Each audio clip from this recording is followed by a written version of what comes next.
que falam que os orixás foram enganados e atrapalhados, inclusive, pelo Lúcifer. Então, da mesma forma como você tem a Quimbanda, que para eles Lúcifer é um ser que deve ser invocado, você tem outra que não deve ser invocado. É a mesma coisa. Para nós evangélicos, segundo a Bíblia fala que o único ouvinte de oração é Deus. Então, para a gente é só Deus.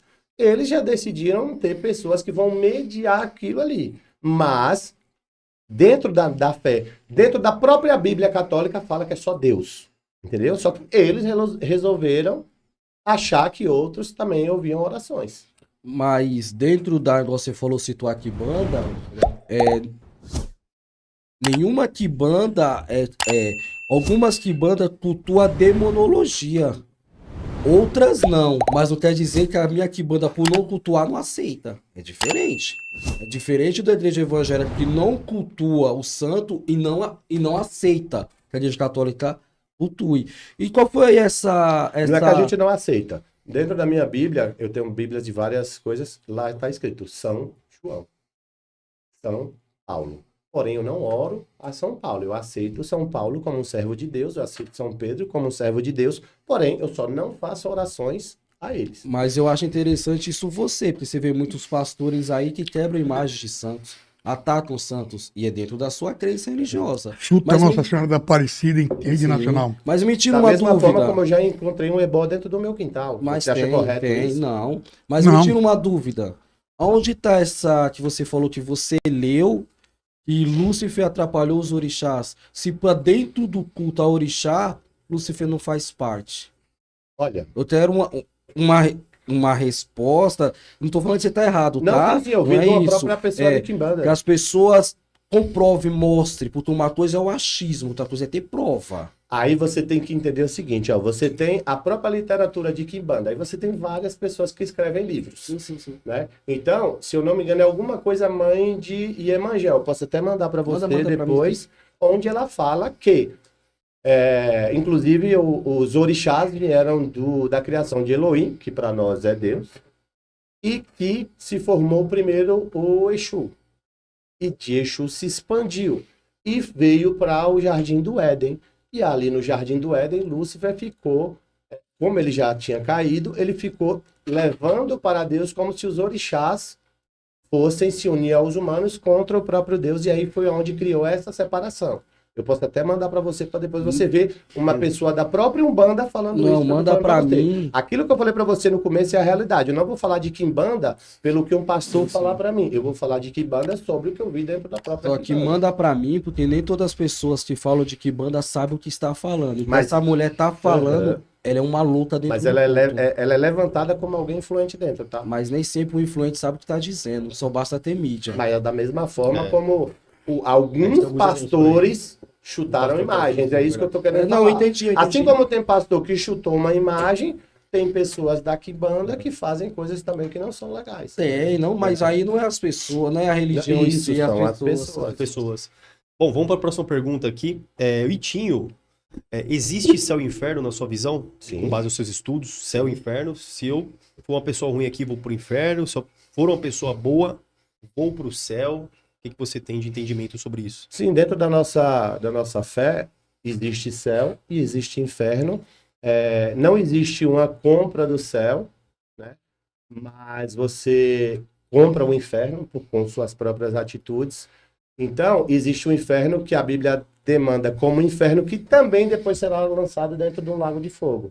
É um local realmente de punição, que as pessoas que forem más serão enviadas para lá. E existe o céu, que seria o paraíso, onde os santos vão habitar com Deus para o resto da eternidade. Está escrito na Bíblia. Está escrito na Bíblia. Está escrito na Bíblia. Concluído? Sim. E o Itinho, e o Williams? O que você acha sobre céu e inferno na Bíblia? Dentro do que o Itinho falou dentro da Bíblia, o que ele falou ali, eu assino embaixo. Dentro da Bíblia, eu Dentro da concordo. Dentro da minha crença, não.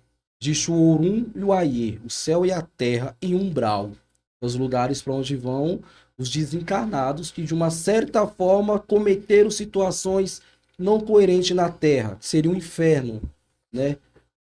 Dentro da minha crença. Agora, da forma que... Dentro da minha umbral também, é? umbral.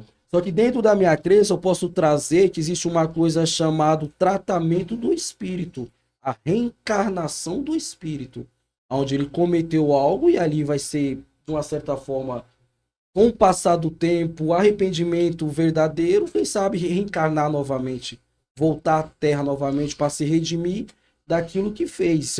Isso é uma versão espírita, mas dentro do Evangelho, não. Você morreu, você vai ali esperar o Salvador descer, tocar as trombetas, aí vai ver para onde vai teu arrebatamento, né? A palavra correta. Não. Se você for se Entendi. aprofundar na Bíblia, você não vai simplesmente ficar lá aguardando. Você já tem um convívio. Tá? Algumas pessoas vão ficar aguardando um julgamento. É como se fosse o purgatório ali. Não. Existe algumas pessoas que foram, vamos dizer assim, entre aspas, tão boas que elas já vão direto para o convívio. Por exemplo, a Bíblia cita que as crianças já vão direto para o convívio com Deus. Entendeu? Jesus Cristo falou que ainda hoje estarás comigo no paraíso. Tem algumas pessoas que questionam, né? Mas tem também a parábola do rico e do Lázaro, onde a Bíblia fala que o rico vai para o inferno, que seria teoricamente aí um umbral, e o Lázaro vai para o seio de Abraão, e ali você vê que há um convívio com Abraão enquanto ainda existem pessoas na terra. Então essa ideia de que morreu aqui, você vai dormir para esperar a volta do Criador, não é a base bíblica. Eu tenho uma pergunta para fazer para você. É uma pergunta, não é uma pergunta, tá? Pra você me ajudar a entender. Jesus falou para um dos ladrões, estava ali na cruz com ele, que hoje mesmo você estará comigo no reino dos céus. Só que o próprio Jesus, é uma pergunta, ele só pôde subir aos céus depois de alguns dias, não foi? Então por que ele falou para o ladrão que hoje mesmo você estará comigo no reino dos céus? É a interpretação errada ou a mentira?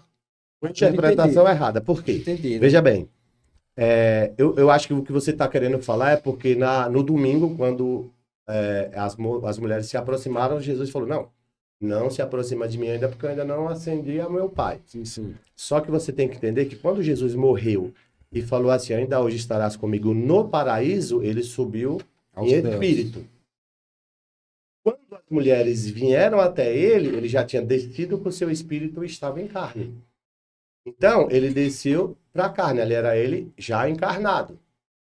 Existem essas duas. Eu já vi alguma pessoa questionando Eu vi sobre na internet isso, eu vi na É, internet. mas o Por que isso eu as te pessoas perguntei, tá, esquecem é que ele morreu e o espírito dele subiu. Subiu, a Bíblia fala que ele desceu à mansão dos mortos para pregar, inclusive, para algumas almas que estavam em prisões, porque ainda não conheciam a palavra dele, isso tudo está na Bíblia.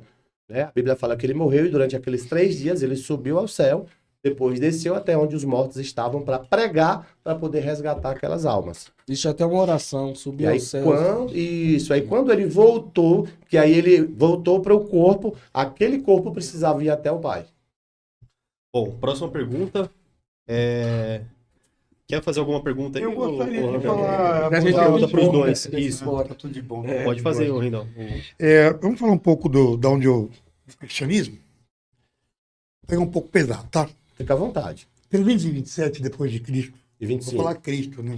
Tá bom? 325. Que Cristo é uma palavra Concílio de romana. Nicéia? Isso, eu te 325. pegou aí. Eu queria te fazer uma pergunta. Pegou, é Concílio de Nicéia mesmo. É o tio Léo. Eu queria te fazer uma pergunta só. O que você acha? Por quê? Eu não vou nem falar de Paulo ter levado aos gentios a palavra que era judaica, mas eu queria te perguntar por que você acha que foi vetado os evangelhos de Tomé e de Maria Madalena? Boa. Eles não foram Não vetados. foi. Não. Não foi. Como foi? Você tem ele? Uma coisa é eu vetar, outra coisa é eu não incluir. Até aquele momento, você tinha cartas separadas. Mas você concorda comigo que foi dada autoridade aos escribas para alterá-los? Não. Alterá-los? Alterou. Alterar, não. Alterar, não. É igual eu chegar para ele aqui e falar que alguém foi num outro terreiro e alterou algo que Exu queria. Não, Exu Felipe, é fraco ao ponto de deixar? Não. Acho que eu fiz mal a minha pergunta. Deixa eu perguntar. Nós temos ali Lucas, que não é discípulo. Certo? Não é um dos 12 apóstolos. Sim.